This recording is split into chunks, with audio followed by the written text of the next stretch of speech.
रामकृष्ण हरिमंडळी, आज आपल्या पाचोरा येथील वारकरी भवन येथे होता गुरुपौर्णिमेनिमित्त सुंदर कार्यक्रम होता. मग बाबांचे बरेच शिष्य मंडळी आले होते बाबांना भेटायला.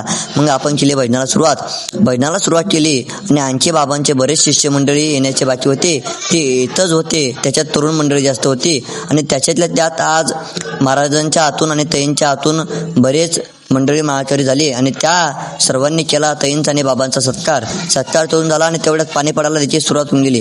पाणी पडायला सुरुवात झाली. मग सर्व जेवायला बसले होते. आज बरेच मंडळी आले होते. मग म्हणलं चला आपण वाढू. मग मी लागलो वाढायला.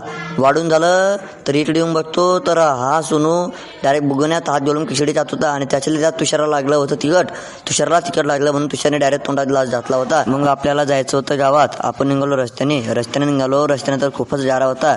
गाडी सुद्धा नीट चालत नव्हती. पण मग आपल्याला बाबांसाठी छोटीशी भेट वस्तू आणायची होती. आपण गेलो तर आपण बाबांसाठी माऊलींची फ्रेम घेतली. आता आम्ही फुलार घेतला आणि निघालो घरी. भेटूया लवकरच पुढच्या व्हिडिओमध्ये. रामकृष्ण हरी.